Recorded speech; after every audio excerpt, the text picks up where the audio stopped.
Hello, and welcome back to the Fox Den. Today I'm going to make the data sheets that I had promised. So I'm going to screen record making them, and then later I'll go into my classroom and print all of them out and put them into booklets and show you how I'm going to store those and use them during the school year. I haven't used these data sheets before. I got them from our middle school special ed teacher, so thank you to her, because I had different data sheets last year. I used data sheets at the beginning of the year, and they were just a mess. And then we got a kiddo who rips paper, so then I didn't want to use paper forms anymore because they kept getting ripped in half. And then, because of that, I went to Google Forms and tried to use that, but I just didn't feel like there was enough information, and we all had to have our phones out all the time, and I don't like doing that in the classroom. So this is my third attempt, and I'll show you how to do it, and then I'll let you know during the school year how it's going. Hello!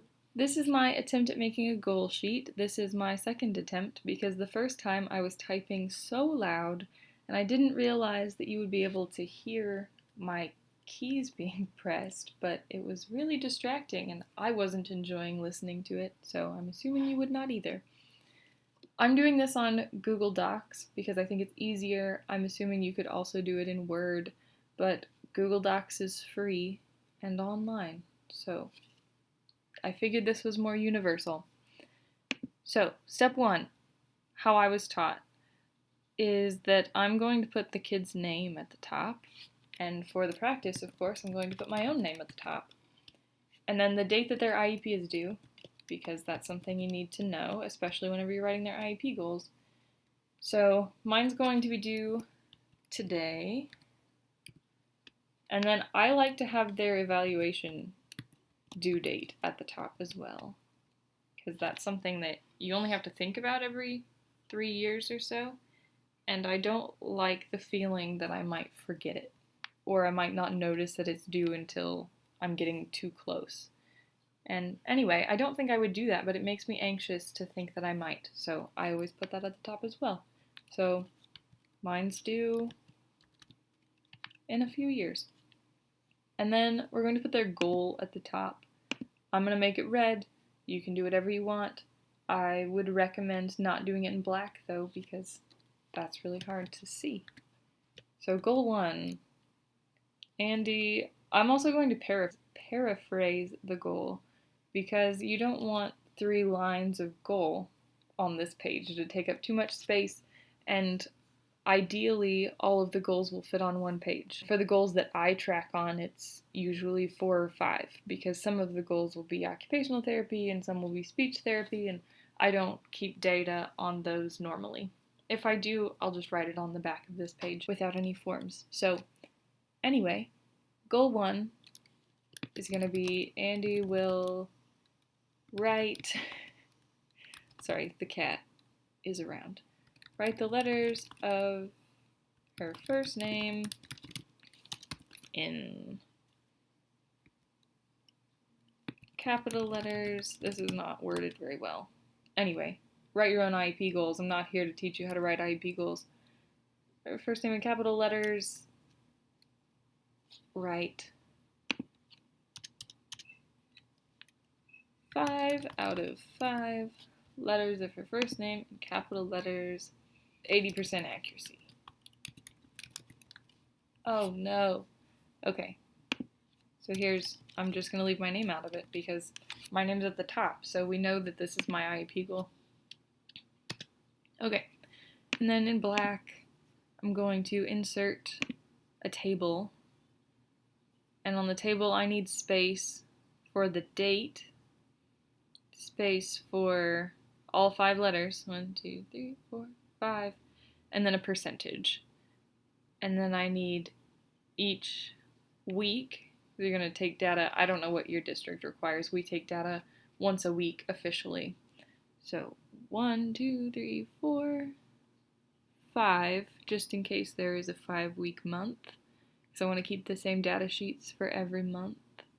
And then I keep percentages on each letter, so I'm going to add another one.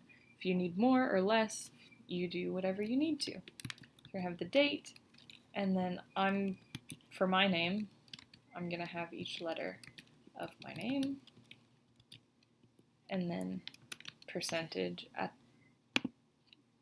that side, so you can do the percentage of the whole name. So if I got 4 out of 5, I would do the math and whatever, or just do that. If you're not doing percentages, if you were to say on 4 out of 5 occasions, or 4 out of 5 letters, whatever, you could do it however you wanted to. You could do number correct. Whoops, not a dollar sign. Number correct. Whew. Sorry. Okay, and then at the bottom I do percentage as well, so I could do the percentage that they got A correct and the percentage that they got incorrect. Alrighty.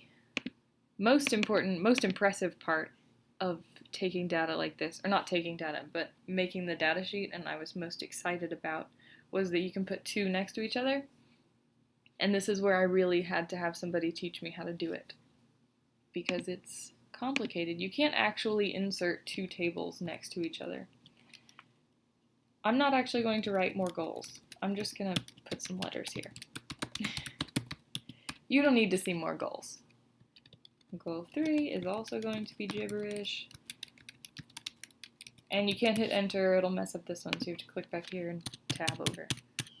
I'm not really technologically capable most of the time, so you probably know how to do this better than I do. Alright, I'm going to insert another table. Hopefully I'm not typing too loud again, I forgot to pay attention. And you're going to do however many you need for both of those goals combined, plus an extra one.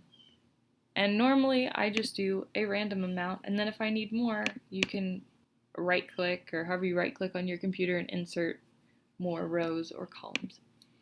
Anyway, we're going to have the date. You would have to use a smaller font. And then let's say this one starts here. So we need rid of this column to make these into two. So you're going to click there. I just single clicked on that. It knows what you want most of the time. We're going to change the border color to white.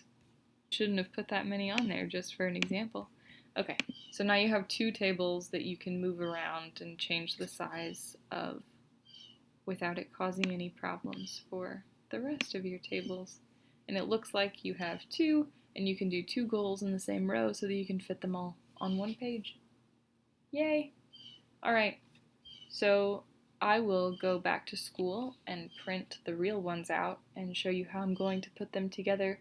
There's also, oh I forgot, okay, so apart from each goal page, there's also going to be a tracking page, and I'm just going to put it on this page. So we're going to insert another table. This one won't need as many.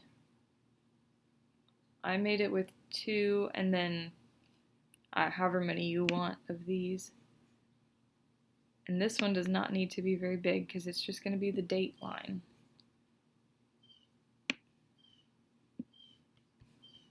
And then you can stretch these out to make them fit the whole page. Obviously not quite like that. I'm sure there's a better way to do this. Oh no, what just happened? Oh, okay. Come back. Come back. Alright, there was definitely a better way to do this. Okay. Redo. They don't all need to be that big. I forgot that it was going to compensate for that. Okay, but I would like them all to be that big, approximately.